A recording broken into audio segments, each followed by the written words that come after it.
Magandang tanghali po mga idol. Galing po ako sa baryo.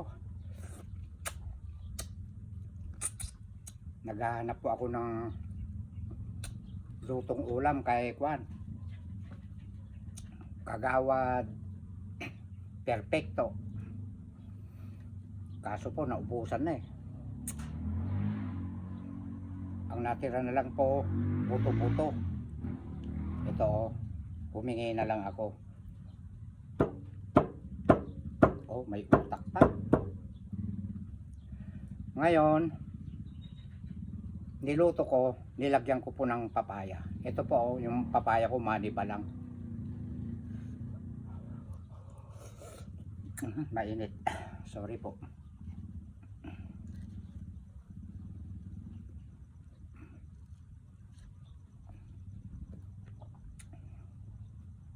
Oh. Masarap po ang timpla nila doon.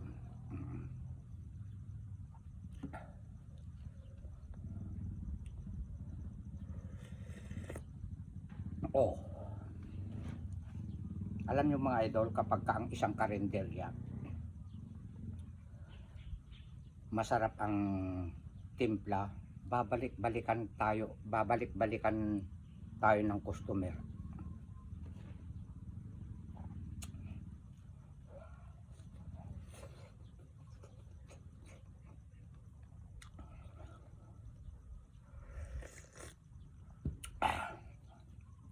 Kwan po ito, maraming buto-buto na libre sabaw eh.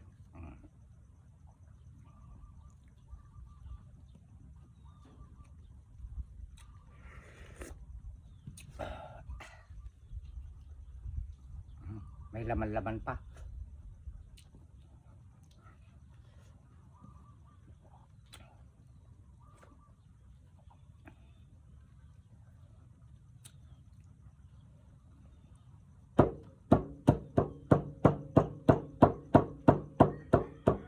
Pwedeng ibigay ito sa aso, yung laruan nila. Kasi hindi nila ito kayang lunukin. Ganda oh. Laruan nyo.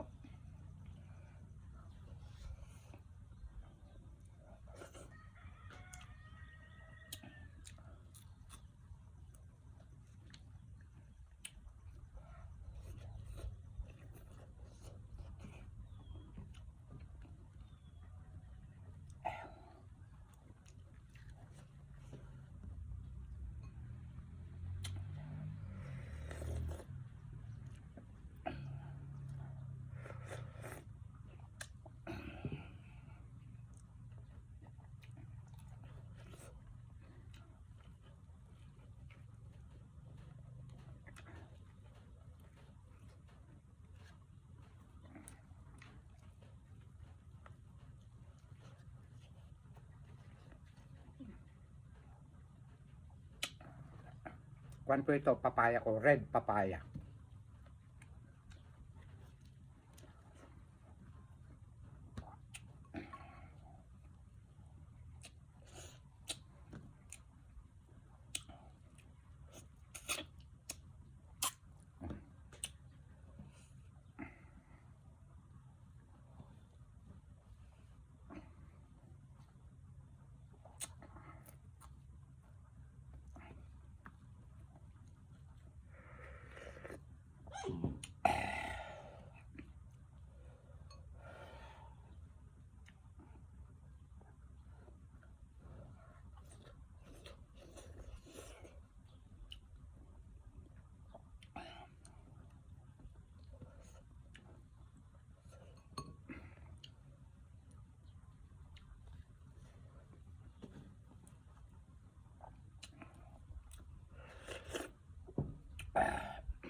Nalibre ako ngayon. Pinahingi lang sa akin to. Hiningi ko.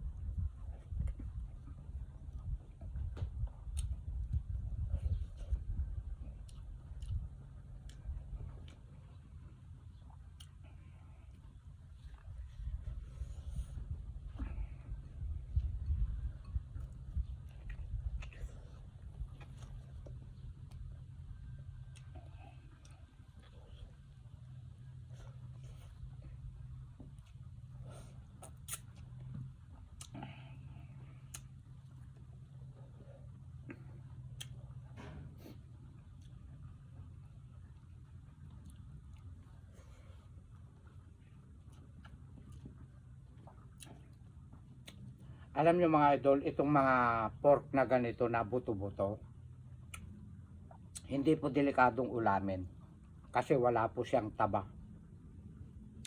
Yung tinatawag nila na putok-batok.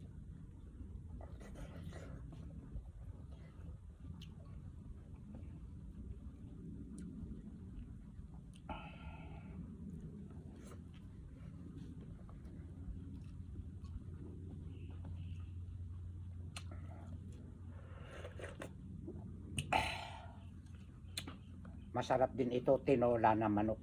Ito maniba lang.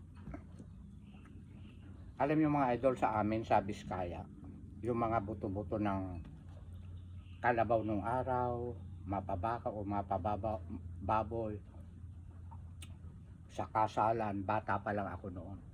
Hinahaluan nila ng papaya. Kung tawagin namin, lauya.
Walang ganong kwento ngayon mga idol kasi gutom ako.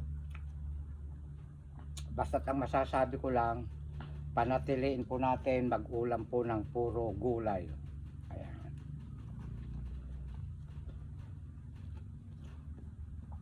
Para tularan po tayo ng mga kabataan, mga bata. Pwede rin karne, paminsan-minsan lang.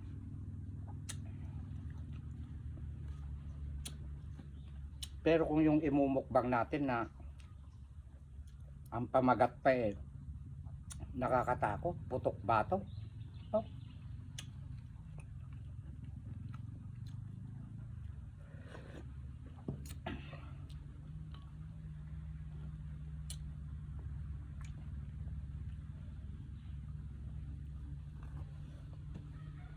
Ang ipakita po natin,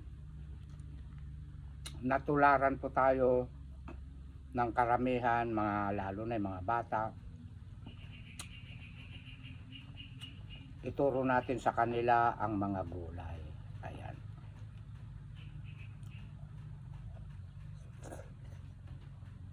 Kaya alam nyo mga idol, sabi nila ang mukbang daw hindi nagsasalita.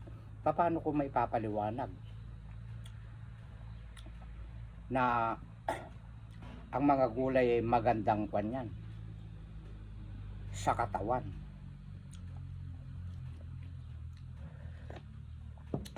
ng tao.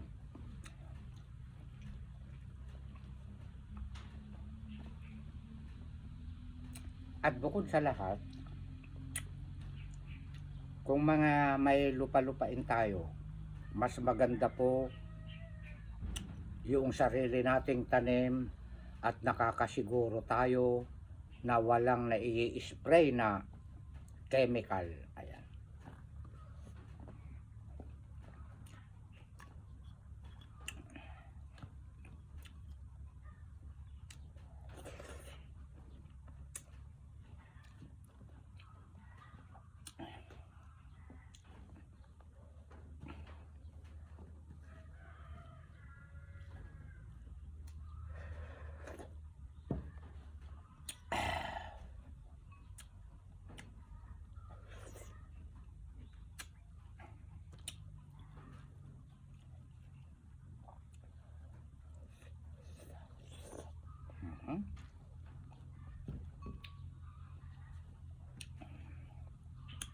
sarap ng papaya ko. Manibala. Ang pangalan ng luto ko na ito na nahingi ko na buto-buto na may sabaw. Lauya. Ah? Sa Ilocano yun, lauya.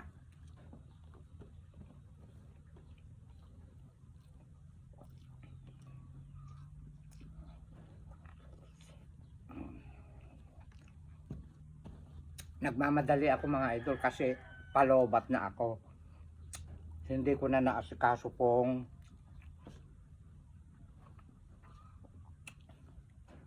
kumuha po ng bida at saka talbos ng ampalaya.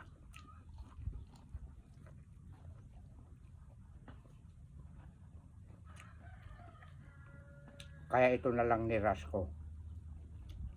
Inuulit ko po yung kung may gustong magtanim ng papaya na malalapit sa akin, pumunta lang sa akin.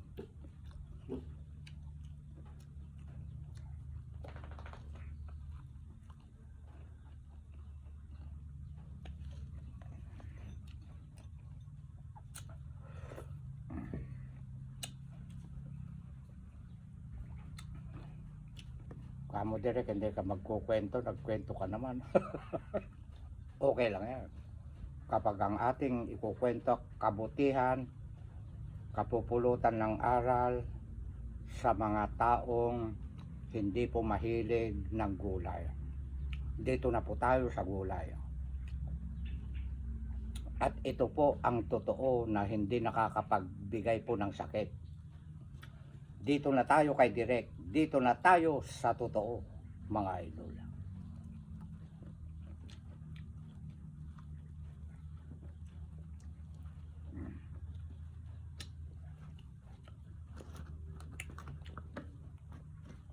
Itong mga maliliit na buto-buto na ganito, hindi ko po ibibigay sa aso. Alam niyo po kung bakit? Baka biglang lunukin, magbara sa lalamunan. Ayun o, si Solo o, nilalaro na niya yung pan. Ganito susunugin ko. Kasalukuyan pinapakuluan ko yung bitukan ng tilapia na hingi ko sa aking suki dyan sa Purok Tres. Ayan. Thank you idol ah.